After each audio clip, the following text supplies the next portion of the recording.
আমার শেষ, বহুদূর হেঁটে হেঁটে ক্লান্ত আমি। ভোর 5:15 বাজে, 5:15-তে এই যে আমার বাসা।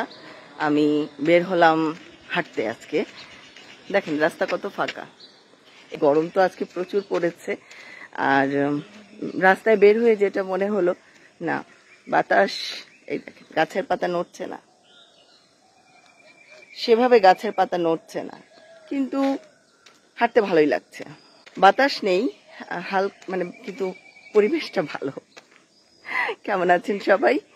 সবাইকে সকালের শুভেচ্ছা জানাচ্ছি। কুকুরগুলো আজকে এখনো রাস্তায় আমি পাইনি। তিনারা যে কোথায় আছেন এটা আমি জানি না। অনাথের মোড়ে এই জায়গাটায় দেখাচ্ছি, এই জায়গাটায় এক ভাই বসেন, ওই ডায়াবেটিস, তারপর প্রেশার, এগুলো মাপাঝোঁকা করার জন্য। আজকে উনি নেই, খুব সম্ভবত ঈদের কারণে লোকজন কম, তো তাই হয়তো উনিও বসেননি। খুব রেলগাড়ি দেখতে ইচ্ছে করছে, মন চাইছে একটু রেলগাড়ি দেখি। তো চলেন দেখি রেলগাড়ি পাই কিনা। ভাবের উপরে আছে সবাই। এই গাছটার কাছে এসে সবসময় আমি থমকে যাই। হ্যাঁ, এখানে এসে আমি একটু দাঁড়াবই। মধুমঞ্জুরি এমন ভাবে আমাকে ডাকে, আমার এখানে দাঁড়াতেই হয় কিছুটা সময়, ওদের দিকে তাকিয়ে থাকি।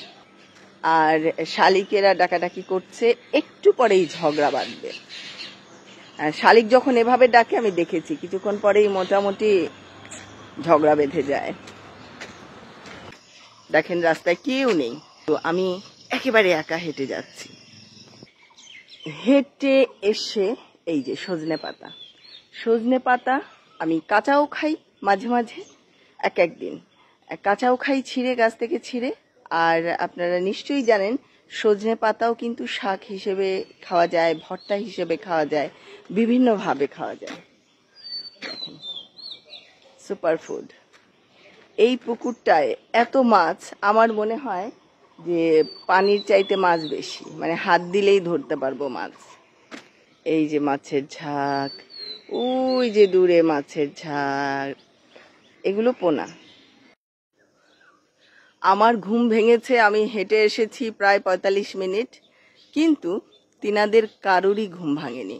এখানে 8 জন একসাথে আছেন, 8 জনের মধ্যে 1 2 জনের হয়তো আস্তে আস্তে ঘুম ভাঙছে, বাকি সব এখন আরামসে ঘুমাচ্ছে। হ্যাঁ, পাখিগুলো ডাকতে শুরু করেছে। প্রচুর গরম লাগছে, চুলটা খুলে দিলাম। রেল লাইনে এসে দাঁড়িয়েছি, রেল লাইন ধরে কিছুক্ষণ হাঁটি, কি বলেন?